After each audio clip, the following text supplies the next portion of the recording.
Can you tell me about your journey with kidney disease? Sarah was born 2 months premature because of difficulties with my pregnancy. We were told that she was fine and everything went along fine for 7 days. And at 7 days, they did some routine blood work and discovered that she had kidney failure. So that's when Sarah's kidney journey started at a very young age and long before she can remember, I suspect. As she was growing up, she continued to go to children's every couple of months, typically. She was a very picky eater.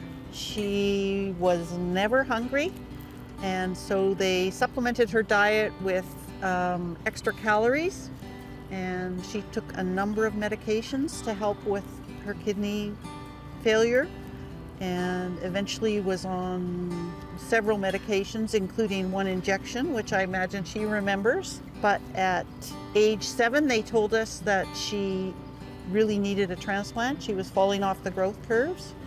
And so at age 7, I donated a kidney to Sarah. I went into VGH and she went into children's. And I went in at 6 a.m. in the morning on a Monday morning, and by 3 o'clock, Sarah had my kidney.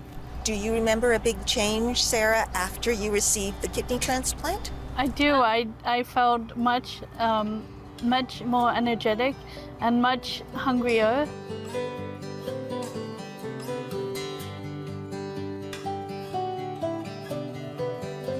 I was still taking a lot of anti-rejection medication. Mostly these ones were by mouth by now, and I was old enough to swallow medication.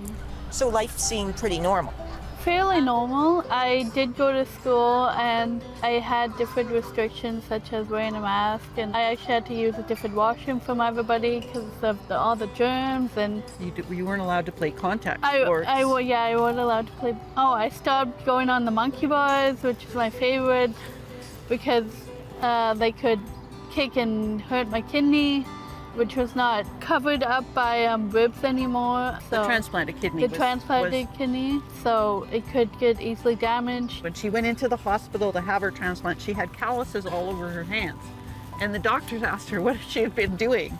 And she said monkey bars. And of course, they told her that there was no more monkey bars after the transplant. So I understand you took a bit of a turn and your transplanted kidney started not to do so well. So can you talk a little bit about that part of your journey? So in 2015, at the age of 17, I got diagnosed with chronic rejection. And so it's a slow rejection, which means I don't feel it. I slowly get rejected, and so I don't really feel much symptoms. It slowly comes on, but I got diagnosed by biopsy of the kidney transplant.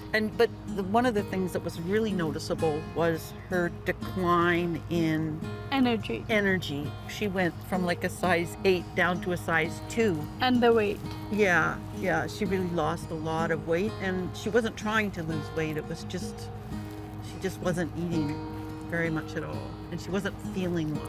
So then eventually you transitioned from children's hospital to the adult world at St. Paul's, and they basically said, well, we need to get going with this. We need to get going on to dialysis because it's not looking good. So Sarah started on peritoneal dialysis pretty much as soon as she got to the adult world. At that point, I had PTLD, which is called post-transplant lymphoma disease disorder. I always forget the sure. D, sorry. So they needed to back off on the transplant medications so that she could fight this other problem.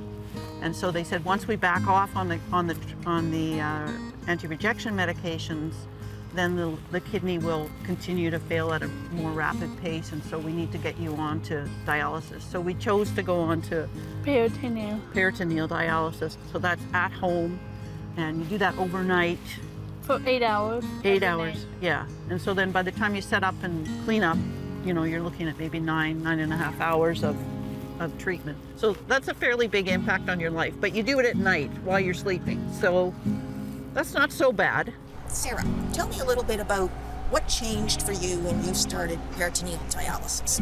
Well, at the beginning, I did gain some energy, and so I was less fatigued, and I did gain a bit more hunger. But as time went on and peritoneal didn't become good enough, I lost that and I began to feel more symptoms such as a fatigue. We were swimming 3 times a week, and With the catheter, I couldn't swim anymore because of the infection rate. So that was something that I was disappointed in.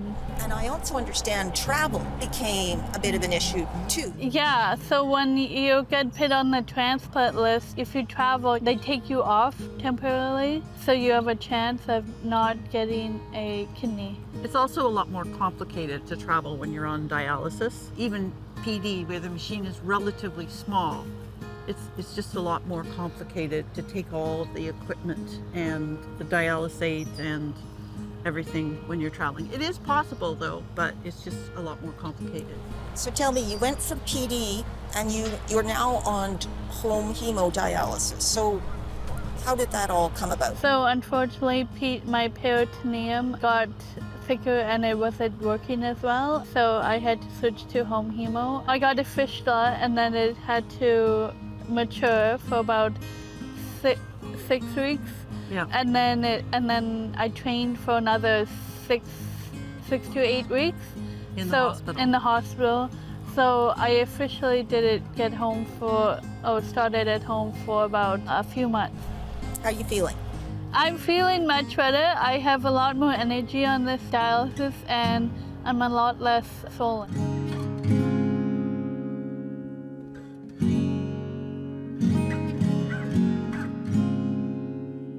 You were telling me earlier some of the side effects or things are itchiness. Yes, because of kidney failure, I am itchy. I think a lot of the different therapies are helping, so I think it's slowly getting better, but it is annoying.